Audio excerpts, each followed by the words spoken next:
Bonjour à toutes et bonjour à tous. Je me présente, Philippe Langlois, médecin de PMI et maternologue. Plaidoyer pour les jeunes accouchés en difficulté.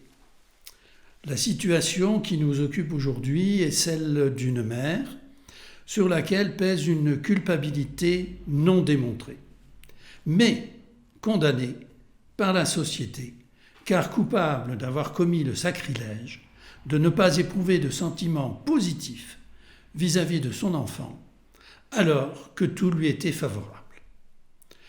Cet exemple, qui pourra paraître caricatural pour certains, regroupe les manifestations le plus souvent rencontrées, permettant de mieux comprendre la démarche maternologique. Petit récapitulatif donc de la situation. À 29 ans, Marie vient d'avoir son premier enfant. Elle est dans la moyenne d'âge des accouchés primipares. Marie est responsable qualité. C'est quelqu'un de rigoureux, d'ordonné, d'organisé et sachant travailler sous pression. Elle peut donc être amenée à prendre des décisions importantes dans des délais très courts et doit donc se montrer réactive. C'est aussi un manager doté de compétences relationnelles facilitant le travail d'équipe. Elle est la troisième enfant et seule fille d'un couple. La mère est secrétaire de direction, le père professeur d'université. Elle a eu une enfance heureuse, sans conflit particulier ni avec ses parents ni avec ses frères. À l'heure actuelle, son compagnon, âgé de 31 ans, est sous-directeur d'une start-up informatique. La vie maritale de Madame est épanouie. Madame a été heureuse d'apprendre qu'elle était enceinte. Il n'y a eu aucun élément perturbateur au cours de la grossesse. Et, bien qu'ayant suivi des cours d'accouchement sans douleur pour un accouchement naturel, elle a bénéficié d'une anesthésie péridurale. Monsieur était présent pendant l'accouchement. Le bébé mis au monde pèse 3,5 kg, mesure 49 cm et demi et un Apgar à 10,10. Les autres constantes biologiques sont strictement normales. Tout devait donc être pour le mieux dans le meilleur des mondes. Le couple s'est investi dans la venue de bébé, préparation de la chambre, meubles, décorations, vêtements nécessaires pour la toilette, ouvrage de puériculture. Marie a décidé et se fait une joie d'allaiter son enfant. Pourtant, la venue au monde et le rendez-vous avec bébé ne sont pas du tout à la hauteur de ses espérances. Marie ne ressent rien. Ou plutôt, au lieu de ressentir de la joie, c'est l'angoisse qui s'est installée. Le plus beau bébé du monde a fait place à un sentiment d'étrangeté. À la clinique, les visites se suivent. On félicite pour le principe les parents et la maman en particulier. Elle a bien travaillé. Mais la famille, les amis, les voisins, les collègues de travail n'ont Dieu que pour bébé. Bien entendu, c'est le plus beau bébé du monde que papa est fier de présenter. On s'extasie devant ses performances et, comme il est classique, c'est à qui trouvera le plus de ressemblance avec tel ou tel membre de la famille. Quelle chance tu as, Marie, d'avoir un si beau bébé. Tu es heureuse, n'est-ce pas? Et, comme si le oui était évident, on n'attend même pas la réponse de Marie, et toute l'attention se reporte sur bébé. Mais Marie pleure. Ce ne peut être que des larmes de joie. Ce sont en fait des pleurs de désarroi, beaucoup plus que pour un peu de baby blues. « Allez, ce n'est rien, ma chérie, dit la grand-mère accourue au chevet de sa fille pour voir bébé. L'accouchement s'est bien déroulé, pas de déchirure, tu as un bébé magnifique. C'est la fatigue et la chute d'hormones. De toute façon, ne t'inquiète pas. Avec l'instinct maternel, tout va rentrer dans l'ordre. » La remarque aussi bienveillante fût-elle, était une réprobation et fermait toute possibilité de réponse. Il était impossible que Marie ne soit pas dans l'allégresse. La plainte du mal-être de Marie restait donc bloquée derrière ses lèvres. Elle était donc coupable. Coupable de ne pas être heureuse, coupable devant la société de ne pas ressentir cet élan maternel que tout le monde lui avait prédit et loué. Cet être vagissant qui, depuis l'accouchement, rythmait ses jours et ses nuits, pleure, tété, change, pleure, tété, change, qui se renouvelle 5-6 fois par jour, et la nuit, bien entendu. Oui, c'était bien elle qui l'avait mis au monde, avec la promesse intime de tout faire pour que sa maternité soit une réussite. Pourtant, elle n'arrivait pas à considérer cet enfant comme son enfant. Elle essayait de faire au mieux en suivant les conseils de la professionnelle, qui, elle, bien entendu, là aussi, savait. Elle agissait comme un automate. Et l'instinct maternel qu'on lui avait tant vanté, cet instinct qui devait faire qu'instantanément elle allait aimer son bébé, à perdre la raison, aimer à n'en savoir que dire, à n'avoir que lui d'horizon, cet instinct n'existait pas. Ce sentiment maternel, cet élan maternel qui devait lui permettre de comprendre bébé, de répondre sans problème à ses besoins, tout simplement d'aimer son bébé, ce sentiment d'attachement était absent. Elle ne ressentait rien. Elle avait lu aussi qu'après l'accouchement, le taux d'ocytocine était à son maximum et favorisait l'attachement au bébé. Peut-être ne fabriquait-elle pas assez de cette hormone. Elle était donc, à tout point de vue, une mauvaise mère. Impossible de se confier, impossible de se plaindre. Rentrée à la maison et les jours suivants, les choses ne s'arrangent pas. Les crises d'angoisse incontrôlables se multiplient, liées à sa quasi-impossibilité de s'occuper de son bébé, à la terreur d'entendre son bébé pleurer sans être capable d'apporter ni la bonne réponse, ni une quelconque réponse. Pendant le temps du congé paternité, son conjoint supplée les défaillances de la maman, mais ne comprend pas le pourquoi de ces défaillances. Les pleurs de la maman sont l'unique réponse et la seule réponse qu'elle puisse donner. À la reprise du travail du papa, Marie essaie de s'occuper au mieux de son bébé, mais elle n'a pas confiance en elle. Anéantie par cette incapacité maternelle ressentie comme une véritable destruction de soi, elle perd rapidement le sommeil, luttant contre l'angoisse du moment où bébé va se réveiller, puis sombre progressivement dans une dépression profonde qui la conduit soit vers un apragmatisme intense, soit à se réfugier dans le sommeil, et donc à être dans l'incapacité de répondre aux besoins de son bébé. Acculé, sans espoir d'amélioration, il ne lui reste qu'une solution, fuir. Fuir ce qui est devenu insupportable, fuir par tous les moyens, même au prix de sa propre vie. Et si bébé pouvait lui aussi disparaître? La médecine lui avait permis d'avoir un accouchement normal, sans risque physique ni pour elle ni pour le bébé. Elle avait eu droit au congé maternité et aux prestations sociales. Le père bénéficiait d'un congé paternité. De quoi donc avait-elle à se plaindre?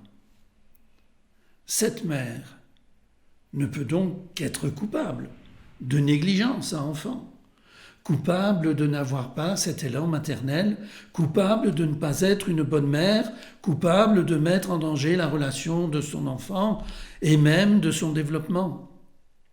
C'est du moins ce que la société lui renvoie, avec en perspective l'ultime châtiment du placement de son enfant. Les femmes sont tenues à l'amour maternel et tenues par lui comme on est tenu aux règles de bonne conduite. L'amour maternel a par ailleurs ses règles et ses normes. C'est l'habit des mères. On ne veut les voir que sous cette apparence et elles doivent s'y conformer. Marie est donc hors norme, pour ne pas dire rétive. Or, il faut savoir cependant que 10% des accouchés présentent une difficulté relationnelle, c'est-à-dire une femme sur 10. En 2019, il y a eu 740 000 naissances. Il y aurait donc 74 000 femmes indisciplinées, 74 000 coupables car insoumises au diktat de l'instinct maternel. Mais coupable se dit de quelqu'un qui a commis volontairement un acte considéré comme répréhensible. Or, il n'y a aucune volonté délibérée de désamour dans le comportement de cette maman. Il convient donc d'apporter quelques éclaircissements sur la terminologie d'instinct maternel, à commencer déjà par définir ce qu'est l'instinct au sens strict. Le Centre national de ressources textuelles et lexicales en donne cette définition. Mouvement intérieur, surtout chez l'animal, qui pousse le sujet à exécuter des actes adaptés à un but dont il n'a pas conscience. Et si on fait référence à l'éthologie, c'est-à-dire la science qui a pour objet l'étude des mœurs humaines en tant que faits sociaux, il s'agit d'un comportement inné, toujours génétiquement déterminé, héréditaire et spécifique, c'est-à-dire uniforme chez tous les membres de la même espèce, accompli et non susceptible d'évoluer sous l'effet d'un apprentissage préalable et en toute perfection, c'est-à-dire parfaitement adapté à son objectif. Quelques exemples vont illustrer ces définitions. Tout d'abord, le coucou. Le coucou pratique le parasitisme de couvée, qui consiste pour la femelle à pondre dans le nid d'une autre espèce, afin que celle-ci assure la couvaison de l'œuf, puis l'alimentation du jeune individu. Il est capital que l'œuf du coucou éclose au bout de 10-12 jours, soit 24 à 48 heures, plus tôt que ceux, disons dans l'exemple qui est donné, d'une rousserolle. L'imposteur va employer cette avance à jeter hors du nid les œufs de ses concurrents dès les premières heures de sa vie. À 1 mois, il a multiplié son poids initial par 30, le poids initial étant de 2 grammes. Au moindre choc contre le nid, le bébé coucou ouvre son grand bec dans l'attente du repas. La vue du gosier rouge-orangé déclenche chez ses parents adoptifs une irrépressible pulsion de béquet. Ce stimulus est si puissant que parfois même des oiseaux de passage oublient leur propre géniture, leur propre nichée, pour déposer dans son bec une chenille, un insecte, un vermisseau. Ces actions sont donc déterminées par l'instinct parental. Un oiseau agira toujours de la même façon, selon le même schéma validé par l'évolution, c'est-à-dire nourrir celui qui ouvre le bec. Autre exemple, celui de l'araignée. L'épéire diadème des jardins, qui tisse sa toile hexagonale, et ce dès la naissance, est la toile, composée de fils successifs, dont alternativement l'un adhère aux pattes de l'insecte et l'autre non, ce qui explique que l'araignée en question ne se rend jamais prisonnière de sa propre toile. L'instinct renvoie donc à des comportements complexes, précis, incarnant une mémoire héréditaire et autorisant l'adaptation de l'animal concerné à son environnement. En réalité, on a découvert que l'homme n'avait pas de mode de conduite inné aussi profond que chez l'animal. Nos actes résultent en grande partie de notre éducation et de notre expérience, et non d'un programme génétique. Il est impossible de trouver chez l'homme et chez les animaux supérieurs des instincts, disons, classiques, conformes à la définition qui vient d'être donnée plus haut. Qu'en est-il alors de l'instinct maternel dont cette maman semble privée ? Si l'on prend la définition du Larousse du 19e, à l'article mère, celui-ci nous dit « Aucun raisonnement philosophique, aucune considération morale ou mécanique ou métaphysique ne peut rendre raison de l'instinct maternel. Mais il est plus difficile encore d'en nier la force que d'en expliquer la cause. » L'instinct maternel existe-t-il vraiment ? Plusieurs approches vont pouvoir nous éclairer. Première approche neurobiologique par Catherine Vidal. L'extrapolation de l'instinct maternel animal à l'humain, dont le comportement serait lié uniquement à un taux d'hormones, en l'occurrence l'ocytocine, n'est qu'une vision réductionniste de ce qu'il conviendrait de nommer sentiment maternel. Cet amour maternel n'est donc pas inné, mais pour autant, il ne s'apprend pas.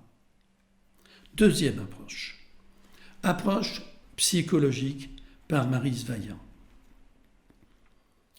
La notion d'instinct maternel ramène la femme à l'animal, la femelle. Elle réduit les femmes à leur fonction de génitrice, niant la singularité du parcours de chacune, niant l'intensité du travail psychique et de l'inconscient. En outre, l'idée d'un instinct inné, naturel, culpabilise celles très nombreuses qui n'éprouvent aucune pulsion protectrice et affectueuse envers leur nouveau-né et qui construisent leur sentiment maternel, parfois dans la difficulté. Le vécu d'une femme face à son enfant et le sentiment maternel sont le produit de son histoire personnelle et du contexte social, économique, voire politique, dans lequel naît cet enfant, ainsi qu'à ses projections sur l'avenir. Il n'y a rien d'instinctif là-dedans. C'est une maturation psychique singulière, propre à chaque mère. Troisième approche anthropologique par Françoise Héritier. Il y a aussi, chez certaines femmes, un fort sentiment de culpabilité qui peut se développer si celles-ci ont l'impression de ne pas fournir ce qui est attendu d'elles. Mais en aucun cas un instinct maternel qui les pousse à la maternité ou à aimer leur enfant. Il n'y a pas d'instinct maternel au sens où on l'entend ordinairement, à savoir que la maternité serait une affaire purement biologique. L'amour maternel est une construction mentale, sociale, qui se construit dès l'enfance pour chaque individu. Dernière approche psychanalytique par Catherine Vanier. Il n'y a pas de mauvaise mère, cela n'existe pas. Il n'y a que des mères empêchées par leur propre histoire, par ce qui ne s'est pas ou trop inscrit chez elles. Ce sont des mères qui n'y arrivent pas. Nous voyons donc que, quelle que soit l'approche de la maternité, l'instinct maternel n'existe pas. Par contre, il existe une composante sous-jacente spécifique de l'être humain. C'est la composante psychique. Et on ne peut pas parler de maternité sans évoquer la maternité psychique et son corollaire négatif, se traduisant par les difficultés de la relation mère-enfant et la dépression postnatale. De plus, dans cette relation, l'enfant n'est pas passif, même s'il est dépendant et impuissant. Sa présence même représente chez la mère soit l'enfant imaginé, l'enfant fantasmatique, l'enfant mythique ou l'enfant réel. Il entre donc soit en adéquation avec l'image que sa mère a de lui, soit il entre en opposition et il fait le lit des difficultés maternelles. La maman s'est construite en esprit des images d'amour.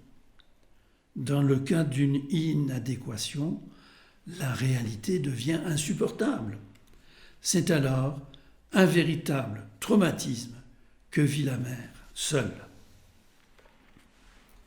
C'est ce traumatisme qu'il faut traiter et le handicap du lien qui lui fait suite. Ainsi donc, Marie n'est pas coupable, mais porteuse d'un handicap psychique, ou plus exactement, d'une défaillance psychique qu'il faut prendre en charge comme telle. C'est cette défaillance qui vient perturber le lien entre la maman et son enfant. La prise en charge de ce lien déficient ne doit se faire qu'avec la maman et son enfant. Il est donc nécessaire que la maman puisse être prise en charge dans un lieu neutre, où la plainte, la souffrance pourront être entendues sans aucune connotation de jugement. La présence de bébé, reflet de l'état de la maman, est alors indispensable. Cette difficulté à être mère inhibe et perturbe son comportement, empêche la naissance psychique de son enfant, ou entrave même son développement précoce jusqu'à pouvoir le rendre malade. La maternologie, discipline médico-psychologique, répond par une démarche clinique spécifique aux problématiques maternelles et parentales.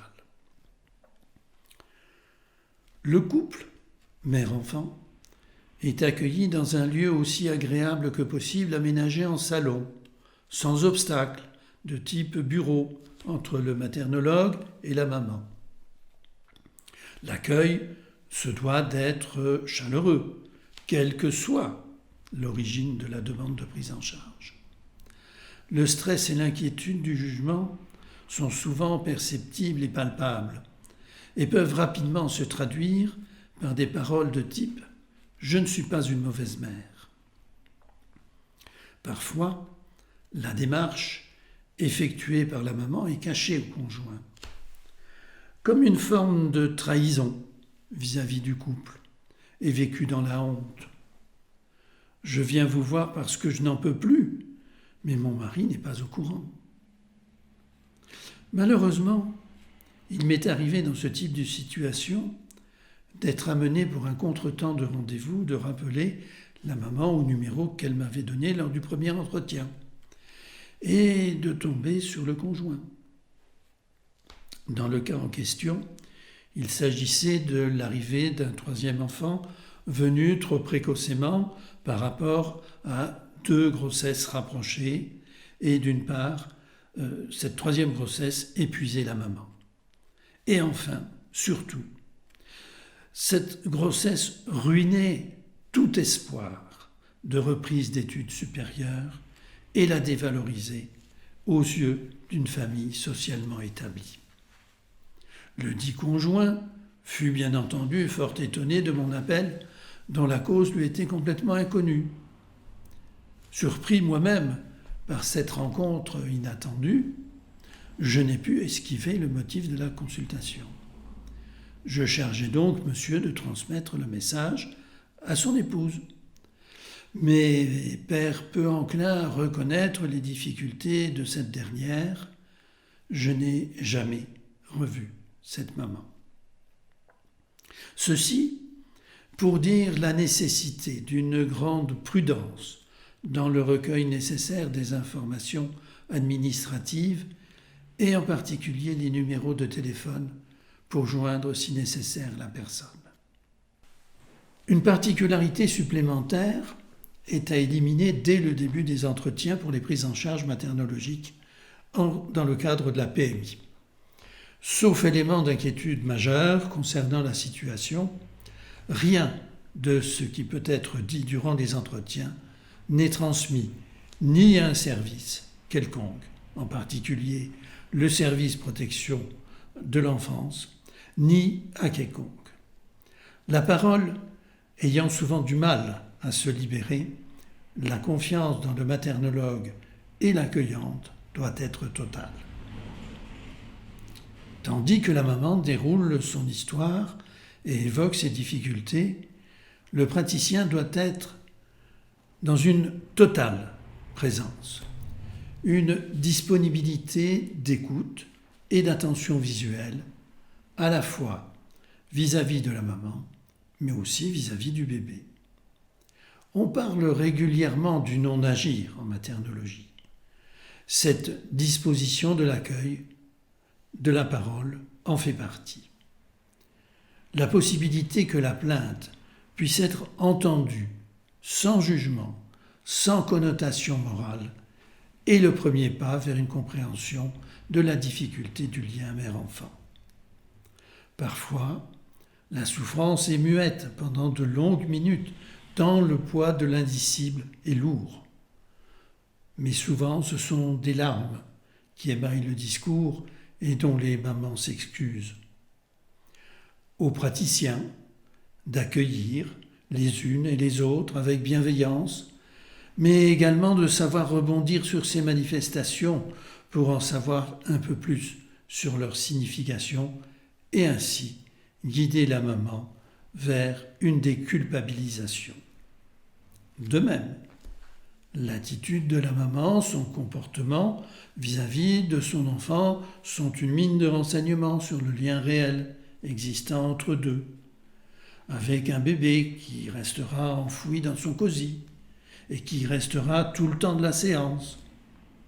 Une attitude de repli, les yeux baissés, les cheveux tombant en rideau sur le visage, le regard fuyant, absent, torsion des mains, ou à l'inverse une attitude d'exaspération, si le bébé se met à pleurer, ou à l'inverse une attitude figée, indifférente aux manifestations de bébé. Si on est face à un allaitement au sein ou au biberon, on pourra avoir une tenue insécure du bébé, une instabilité de la position du biberon, une instabilité aussi du positionnement, où le bébé va être soit mal tenu, soit remonté, avec une maman pas sûre du tout dans la tenue de son bébé. À l'inverse, on peut avoir aussi une impossibilité complète à regarder son enfant et à croiser son regard. Le but des entretiens est donc de restaurer ce lien déficient. Alors en maternologie, quelle est la nature du soin ? Le principe général de ce traitement est celui du non-agir. En effet, il ne s'agit pas de faire à la place de la mère ou de lui montrer comment bien faire. La relation maternelle tient essentiellement aux modalités du cycle du don, lequel ne peut ni se prescrire, ni même se conseiller. Le comportement de bébé apporte également un éclairage sur sa relation à sa mère. Il est ce qu'on appelle classiquement le petit clinicien. C'est au travers de l'allaitement que la nature de la relation est la plus visible. Avec plusieurs attitudes possibles du bébé. Un enfant qui va refuser de boire, qui va pleurer, quelle que soit la façon dont la mère va lui donner le sein ou le biberon, une des causes généralement initiales de la demande de prise en charge. Le bébé va être agité, opposant, avec un refus du biberon ou du sein, un détournement du regard, un bébé passif à l'inverse ou pseudo-endormi. D'autre part, d'autres manifestations seront à prendre en compte. Ne pas négliger de véritables manifestations somatiques telles que des pleurs, des coliques, des régurgitations, un eczéma, des bronchites à répétition, mais dont l'inefficacité des traitements doit orienter vers des maladies de la naissance. En complément, et si ce dernier en est d'accord, la présence de papa s'avère très instructive par l'analyse, voire l'incompréhension de ce que ce dernier peut avoir de la situation. La confrontation des deux parents donne également à voir le degré de difficulté, de mal-être de la maman et les conséquences qui peuvent s'avérer néfastes sur le couple. Mais non seulement on a, la vision de la maman, mais également aussi la position du papa dans la situation. Il convient donc que la prise en charge maternologique se fasse dès les premiers signes de dysfonctionnement de la maternité psychique pour que se rétablisse le cycle du don et la restauration harmonieuse de la relation mère-bébé. Les difficultés maternelles ne relevant ni de la psychiatrie, ni d'une prise en charge par les services sociaux sous l'appellation information préoccupante. Les praticiens, secondés par des infirmières puéricultrices, des aides-soignantes, formées également à la question de la maternologie, thérapeutes de la relation mère-bébé, par la compréhension de ce qui se passe dans les difficultés relationnelles, vont accompagner la maman pour l'aider à se reconstruire et à reconstituer le lien, pour qu'ainsi, de femme ayant accouché, elle devienne mère de son enfant. Pour conclure, je citerai quelques paroles de Jean-Marie Delassus qui sont en quelque sorte la substantifique moelle du soin en clinique maternologique. Soigner ici, c'est rendre l'autre capable d'agir et non d'agir à sa place et pour lui.